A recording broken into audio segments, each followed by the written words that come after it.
She sat in the back of the classroom, her face calm, her hands folded neatly on the desk, her eyes locked on the clock as the second hand ticked away. The room buzzed with the usual chatter of students, but Amelia Carter wasn't listening. She wasn't thinking about the upcoming test or what she would do after school. She was thinking about him. Mr. Reynolds stood at the front, gesturing as he spoke about historical revolutions, his voice smooth and commanding. The students laughed at his jokes and admired his confidence, oblivious to the darkness beneath his charm. But Amelia knew, and today she smiled, because she knew something he didn't. That smile would be the last piece of innocence he would ever see from her. Amelia wasn't always this way. She had once been a dreamer, a girl with a soft heart who believed in love and trust. But all it took was one person, one betrayal, to shatter that girl forever. It happened in the summer, before her final year of high school. She had met him through a mutual connection, an older man who exudes charm and experience. He made her feel seen in a way no one ever had before. She was barely 17. He was 32. She had been warned. But love has a way of silencing warnings, twisting them into background noise. He told her she was special, that she was mature for her age, that what they had was different, and she believed him. Until the night he disappeared. No warning, no calls, no messages. At first, she thought she had done something wrong. Maybe she had been too clingy, too naive. But then came the real betrayal. The symptoms started slowly: fatigue, fevers, night sweats. She dismissed them as stress, until she collapsed at school. The hospital visit confirmed what she feared. The virus was in her bloodstream. There was no cure, no way to undo what had been done. She had been careful, but he hadn't. And when she tried to reach him, he was gone, blocked her number, vanished from her life like she had never existed. She screamed into her pillow that night. Then she stopped crying, because tears wouldn't change anything. She wasn't going to be a victim. She was going to make sure that the next men who thought they could take advantage of someone like her paid the price. Every single one. She spent weeks studying them. The men in power at West Haven High. The ones who thought their status protected them. Mr. Reynolds was an easy target. He had a reputation. He had his favorites. And all it took was the right bait. She started small, lingering glances, and casual conversations after class. A fake interest in his subject. She let him think he was the one in control. Men like him always fell for that. The moment he suggested they meet outside of school, she knew she had won. It happened in a dimly lit parking lot. His car, his hands, his whispered promises of secrecy. He thought it was a secret, but in reality, he had just signed his death warrant. A few weeks passed before Mr. Reynolds noticed something was wrong. He started losing weight. The headaches wouldn't go away. By the time he saw the doctor, it was too late. The diagnosis shattered him. And in the days that followed, as reality sank in, panic set in. How?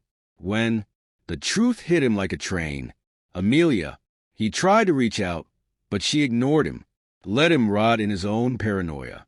By the time he connected the dots, she had already moved on. The second target. Mr. Walker wasn't like Reynolds. He didn't prey on students, but he had seen what happened to her and stayed silent. She remembered the way he had brushed past her in the hallway after she had been humiliated, the way he had ignored the bruises beneath her eyes. His crime wasn't what he did. It was what he didn't do. So, she played a different game. She wasn't seductive this time. She was vulnerable. She knocked on his office door late one evening, pretending to be in distress, told him she had no one else to talk to. He listened, offered kind words. Then he let his guard down. The next morning, she was gone. And a few weeks later, his nightmare began. By the time the third and fourth victims fell, rumors had started to swirl. 2 teachers suddenly became sick. 2 men who had always seemed invincible now looked frail. And then it happened again. Coach Daniels, the football coach, had covered up the worst crimes of the school's athletes. He had ensured that the star players never faced consequences. He had once told Amelia, after she had reported her abuser, that she needed to let it go. Now, he couldn't let go of the fact that his body was betraying him. Then came the school counselor, the one person Amelia had trusted once, the one who had dismissed her fears with a condescending smile. Amelia made sure he paid too. 4 men, for infections, for lives were destroyed, and no one knew where she had gone. West Haven High tried to keep the scandal quiet, but secrets like this don't stay buried. The town erupted. Investigations began. The 4 men, once respected figures, became pariahs. They denied everything, of course. But in a small town, rumors are stronger than the truth. Amelia?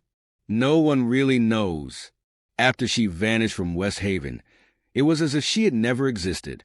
No forwarding address. No social media activity. No trail to follow. Some believed she had fled the country, maybe under a new identity. Others thought she was hiding in plain sight, watching as the chaos unfolded from a distance. But then, something strange started happening. Months after the scandal at West Haven High, reports of similar cases started surfacing in different towns. Quiet, unassuming young women, ones who had been wronged, manipulated, or silenced, suddenly took matters into their own hands. Some were linked to cases where men in power mysteriously fell ill. Others simply disappeared before anyone could suspect them. Authorities couldn't prove it was Amelia, but those who remembered her story couldn't shake the feeling that she had started something bigger than revenge. Some even whispered that Amelia wasn't acting alone anymore, that she had inspired others, that she had become a ghost, a legend of silent justice. The last alleged sighting of her came 2 years later in a different state. A motel clerk swore he had checked in a young woman who fit Amelia's description, using a fake name and paying in cash. She had stayed for a week, never speaking to anyone, only leaving after dark. When the police arrived to investigate, she was gone. The room was spotless. No fingerprints. No belongings were left behind, except for a single note written on hotel stationery. Some men think they're untouchable. I touched them where it hurts the most. To this day, no one has been able to confirm whether Amelia Carter is still out there. But one thing is certain. Men like Mr. Reynolds, Mr. Walker, and Coach Daniels no longer sleep as soundly as they once did. Because somewhere, out there in the shadows, she might be watching. And if you cross the wrong person, you might just find out if Amelia Carter is more than just a ghost story. The whispers never stopped. Even after years had passed, the legend of Amelia Carter lingered in the shadows. Some called her a ghost, a cautionary tale told in hushed voices among men who had too many secrets. Others believed she was long gone, lost in the sea of forgotten fugitives. But then it happened again. A teacher at a prestigious private school in Chicago, a man once accused of inappropriate conduct but never convicted, was suddenly diagnosed with HIV. No one paid much attention at first until 2 more men from the same district were given the same devastating news. All 3 were linked by one thing: a young woman. No one knew her real name. She had enrolled in a night class, attended for a few weeks, then vanished before the semester ended. The school administration couldn't even find her records. Fake ID, fake transcripts, everything wiped clean. And that's when the rumors started again. Amelia Carter wasn't gone. She was just getting started. Detective James Holloway had been in law enforcement for nearly 2 decades, but nothing haunted him quite like the case of Amelia Carter. He had been one of the lead investigators at West Haven High after the original scandal broke. He remembered watching those men, former teachers now disgraced, sitting in interrogation rooms, their hands shaking, their faces pale. They had pleaded innocence, claiming they had no idea how it had happened. But Holloway knew better. They weren't innocent. Maybe not of the specific crimes Amelia had accused them of, but of something. He had seen too many cases like this. Men in power abusing their authority, preying on the vulnerable, walking away without consequences. And then Amelia had stepped in, delivering her own brand of justice. The world had called her a villain. Some had called her a hero. Holloway just called her unfinished business. When the reports in Chicago surfaced, his gut told him this was her. But how? How had she managed to stay hidden for so long? Chicago was different from West Haven. Bigger, less personal. But Amelia had adapted. She had learned from her mistakes. She no longer used her real name, no longer stay in one place too long. But her targets? They were always the same. The first was Professor Malcolm Bryant. Respected, powerful, untouchable. He had been accused of inappropriate behavior by multiple students over the years, but every case had been dismissed. Lack of evidence. Testimonies mysteriously recanted. Amelia had heard those stories before, so she became his perfect student. She played the part flawlessly, eager, impressionable, vulnerable. Let him think he was in control. And when he finally took the bait, he sealed his own fate. A few weeks later, he was in the hospital. Diagnosis confirmed. And Amelia? She was already moving on. The second target was Detective Carl Winslow, a cop, a man who had spent years covering up crimes for powerful men in exchange for favors.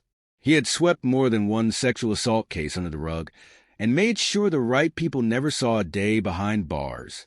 Amelia watched him for weeks, learning his routine and figuring out his weaknesses. She found his vice: alcohol, late nights at a bar where no one asked questions, women who didn't know his history. And that's when she struck. The detective never saw it coming. Weeks later, when the symptoms started, he went to a doctor, and his world fell apart. By the time Detective Holloway arrived in Chicago, Amelia was already a ghost again. The police combed through security footage and questioned witnesses, but she had left nothing behind. No fingerprints, no trail. But this time, Holloway had something he didn't have before: a pattern. Everywhere Amelia went, justice followed. The question wasn't whether she would strike again. The question was where. And this time, Holloway was determined to catch the ghost before she disappeared again. Because the longer Amelia Carter remained free, the more men had to fear. And for some, that fear was justice enough. To you watching, my question for you today is, do you think Amelia Carter is a hero, or has she gone too far? Let me know in the comments.